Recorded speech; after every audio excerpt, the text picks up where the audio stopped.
ሰላም ወዶችዬ እንዴት ናችሁ? ደህና ናችሁ? በሞላው ዓለም የምትገኙ እስቲ ላይክ፣ ሼር፣ ሰብስክራይብ አድርጉኝ። ሼር አድርጉ ለሁሉም ይድረስ። ለአረብ ሀገር ልጆች አሉ ከየትም ያላችሁ አረብ ሀገር ልጆች እንዲደርሳችሁ ሰብስክራይብ አድርጉኝ።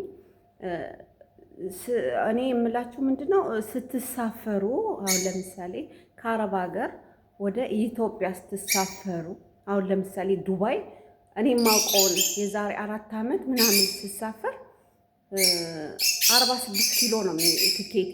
23 አንድ ሻንጣ 23 አንድ ሻንጣ ገባችሁ? በዛን ሰዓት እኔ ምንድን ነበር ማረግ ካርጎ አረግ ነበር። ካርጎ አርጌያለሁ። ስለዚህ የዛን ታክል አልደነቀኝም። አሁን ግን ካርጎ ማታረጉ ልጆች 46 ኪሎ የተቆረጠላችሁ 23 አንድ ሻንጣ 23 ኪሎ አንድ ሻንጣ 23 ኪሎ አይደለ? 46 ኪሎ ነው እኔ ኮንትራት የሚቆረጥ። እኔ አሁኑን አላውቀውም። የዛሬ 4 ዓመት በፊት ነው የማወራችሁ። ምንድነው ይዛችሁ የምትሄዱት? እዛ 46 ኪሎ ላይ ቡቲት ሰብስባችሁ አትሄዱ። ቡቲት ምንም አይጠቅማችሁም። እውነቴን ነው። በተለይ ቤት የሰራችሁ ልጆች፣ ኤሌክትሪክ ያላችሁ፣ ቤታችሁ ላይ ኤሌክትሪክ ያስገባችሁ፣ ቆጣሪ ያስገባችሁ ልጆች ማለት ነው 46ቷን ኪሎ በደንብ ተጠቀሙባት። እውነቴን ነው። ምንድን መሰላችሁ? እንደ መጋረጃ፣ እንደ ስቶፍ፣ የቡና መፍጫ፣ የጁስ መፍጫ፣ የውሃ ማሞቂያ፣ እነዚህ በቃ እነዚህ ብረድስቶች እንደዚህ በቃ ኳሊቲ ፎጣ። አሁን ፎጣ ስላችሁ ፎጣውን አሉ አይደለ? እነዚህ ዱባዮች የሚለብሷችሁ እነዚህ ለኮምፎርቶች ፎጣ እንደነሱ 2 ብርድ ልብስ ኮምፎርት እንደዛ ኳሊቲ አንኳር የሆኑ ነገሮችን ይዛችሁ ብትሄዱ በጣም ተመራጭ ነው። ወፎቹ ሊያስወሩኝ አልቻሉም። ስለዚህ ወፎቹን ላውጣቸው እስኪ ትንሽ ወደዛ ላውጣቸው አልቻሉም። ወፎች አላስወራኛሉ እና ወዶች የምንላችሁ ነው። እንደዛ ተጠቀሙ። ወፎቹ አላስወራኛሉ እና ምን ልላችሁ ነው? ስለዚህ 46 ኪሎ ሻንጣ ነው የሚሰጣችሁ። 23 ኪሎ ማለት ነው። በዛ 46 ኪሎ ቡቲት ሰብስባችሁ አትሂዱ። ኢትዮጵያ ሙልት ብሏል ልብስ። እውነቴ ነው የምላችሁ። ልብስ ቦንዳ ብትሉት ሱፐር ማነው ቡቲክ ብትሉት ሁሉ ነገር ኢትዮጵያ ላይ ልብስ ሞልቷል። እኔ 5 ዓመት ተቀምጬ ነው የመጣሁት። ኢትዮጵያ ሞልቷል።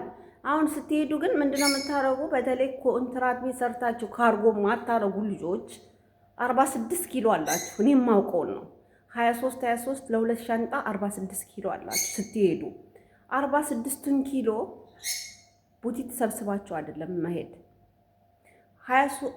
በአንዱ ሻንጣ 23 በአንዱ ሻንጣ 23 አይደለም። በጣም ኳሊቲ እንደ ቡና መፍጫ፣ እንደ ጁስ መፍጫ፣ የውሃ ማሞቂያ፣ ስቶፍ ባላንድም ትሁን ስቶፋ ትሁን፣ እንደ መጋረጃ፣ እንደ ምንድነው ፎጣዎች። አሁን እነዚህ ፎጣዎች ለስለስ ያሉ ፎጣዎች እኔ ይዤ ነበር። በእርግጥ እንደዚህ ለስለስ ያሉ ፎጣዎቹን፣ ብርድ ልብስ፣ አንድ ብርድ ልብስም ይሁን ለምን 30 ኪሎ አይሆንም?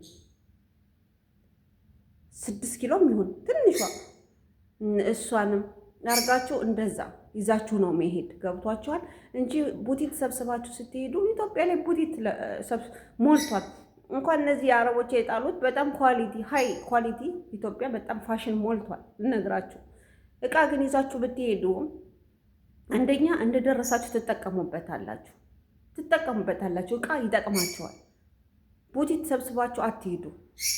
በቃ በተለይ ቤታችሁ ላይ ኤሌክትሪክ ያላችሁ እነዚህ ቆጣሪ ያላችሁ ልጆች እነዚህን ኤሌክትሪክ ነገሮች ይዛችሁ ብትሄዱ በጣም ነው የምትጠቀሙት። እንደ ጁስ መፍጫ፣ እንደ ቡና መፍጫ፣ እንደ ስቶፍ፣ እነዚህ ሃይ ብረድስቶች አሉ አለ ቆንጆ ብረድስቶች፣ እነሱን የውሃ ማሞቂያ፣ እነ ብርድ ልብስ፣ ኮምፎርት፣ መጋረጃ እነሱን አርጋችሁ 46 ኪሎ ይዛችሁ ከሄዳችሁ በጣም ነው የምትጠቀሙ። በጣም እና አንዳንድ ልጆች ስትሄዱ ስለማይ ነው እንደዛ ያልኳችሁ፣ ይሄን ልሰራበት ያሰብኩት ማለት ነው። እና ወደ ሀገራችሁ ስትገቡ ጨርሳችሁ ኮንትራታችሁም ሆነ ምንም ቫኬሽንም ስትሄዱ ሻንጣችሁ ውስጥ ቡቲት አታርጉበት። 46 ኪሎ ቡቲት ጥርቅም ማርጋችሁ ሴትዮዋ የጣለችውን ልጅቷ የጣለችውን በቃ ጥርቅምቅም ማርጋችሁ ከምትሄዱ ሃይ ኳሊቲ የሆኑ ነገሮች በቃ 46 ኪሎ ተጠቀሙበት።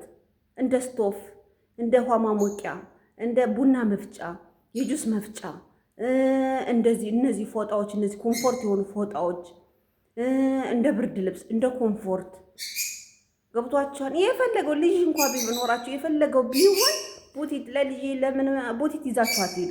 እዛ ልብስ ይገዛል። ኢትዮጵያ ልብስ አለ፣ የልጅ ልብስ ብትሉ ያዋቂ ልብስ አለ። ምንም ያችን 46 ኪሎ ብትጠቀሙባት ለእናንተ በጣም አሪፍ ነው። አንደኛ እንደደረሳችሁ ትሰሩበታላችሁ። ሁለተኛ በጣም ምርጥ እኔ ከዚህ በፊት ይዤ ሂጄ ሽጬው ነው እንጂ ይዤ ሂጄ ነበር። እኔ ካርጎ ነው የጫንኩት። በቃ ብዬ ሲሄድ ብዙ ነገር ነው ጭኜ ሄድኩት፣ ግን ሸጥኩት። ያው አጋጣሚ ወደዚህ መለሳለሁ ብዬ እና ስትሄዱ ወደ ሀገራችሁ ስትገቡ ዝባዝንጌ ውስጥ አትክተቱ። ሻንጣችሁ ውስጥ በጣም ሃይ ኳሊቲ የሆኑ እቃዎች ግዙ፣ ሀገራችሁ ላይ የምትጠቀሙበት። ለእናንተም ደግሞ ወይኔ እንዲህ ሆን አሁን ለምሳሌ እንደ ባትሪ አሁን በተለይ ወደዛ ወደ ክፍለ ሀገር ያላችሁ ልጆች መብራት መብራት የላችሁም። እንደ ሶላር እንደዛ የሆኑ ነገሮችን ነው ይዛችሁ መሄድ። ባትሪ፣ ሶላር፣ ስቶቭ፣ የቡና መፍጫ፣ የጁስ መፍጫ፣ የሽንኩርት መፍጫ፣ የውሃ ማሞቂያ እንደዛ ይዛችሁ ሂዱ። ገብቷቸዋል። እንደ ብርድ ልብስ፣ እንደ ኮምፎርት፣ እንደ አንሶላ እንደዚህ እነ ፎጣዎች፣ ለስላሳ ፎጣዎች እነሱን ይዛችሁ 46 ኪሎ እሷን ከተጠቀማችሁበት ትጠቀማላችሁ። ቡቲት ግን ይዛችሁ ከሄዳችሁ አንዴ በዚህ ይወድቃል፣ አንዴ አይጥ ይጫወትበታል፣ አንዴ ወደዚህ ይላል፣ አንዴ ለምን እኔ ያየሁትና እየሞከርኩትንና በእኔ የሆነውን ነው የምነግራችሁ። እኔ ዝም ብዬ ፍጥር አድርጌ አይደለም፣ በራሴ ሞክሬው ነው። ከዚህ በፊት ልብስ በብዛት ይዤ ነበር ካርጎ ላይ። በእርግጥ እኔ ኤሌክትሪክ ነገሮችም ይዤ ነው የሄድኩኝ፣ ግን ልብስ ይበዛ ነበረ። በዚህም ነው የሚወድቅ። ለምን አላቅማ ይዤ ቡቲት ነው ብዙ ሄድኩኝ፣ ግን ያ ስህተት ነው። ከኔ መማር አለባችሁ። ስትሄዱ አንኳር የሆኑ እቃዎችን ነው ይዛችሁ መሄድ። እንደ ሳህን ችግር የለም፣ ሳህን ራሱ እነዚህ ትንንሾች ሳህን ይዛችሁ ብትሄዱ ትጠቀማላችሁ ውዶች። ወደ ሀገራችሁ ልትሳፈሩ ያሰባችሁ ልጆች ዩቲዩብን ገብታችሁ ይጠቅማችኋል። ምን ይዤ ነው መሄድ ብላችሁ ቀድማችሁ ምንድን ነው ይዤ መሄድ? ቢጃማ ሞልቷል ኢትዮጵያ። እውነቴን ነው። ሽቲ ሞልቷል ኢትዮጵያ። ሽፎን ሞልቷል ኢትዮጵያ። ከኢትዮጵያ ነው ወደ ዱባይ የሚመጣው። ገብቷችሁ አትግዙ እያልኩ አይደለም፣ መብታችሁ ነው። ግን ሻንጣችሁ ውስጥ በጣም ኳሊቲ የሆኑ እቃ ብትይዙ እናንተ ትጠቀማላችሁ ለማለት ነው። ገብቷቸዋል። እና ውዶች ልላችሁ የፈለኩት ይሄንን ነው። ትጠቀማላችሁ እንጂ አይጎዳችሁም። እየገባችሁ ሰብስክራይብ፣ ኮመንት፣ ላይክ፣ ሼር የምትሰጡ ልጆች መልሽልኝ ይሄን መልሽልኝ የምትሉ ልጆች አንድ ላይ ጠቅላላ አድርጌ ከታች ጽፍላችኋለሁ። በጣም ነው ማመሰግን ተመልካቾቼ።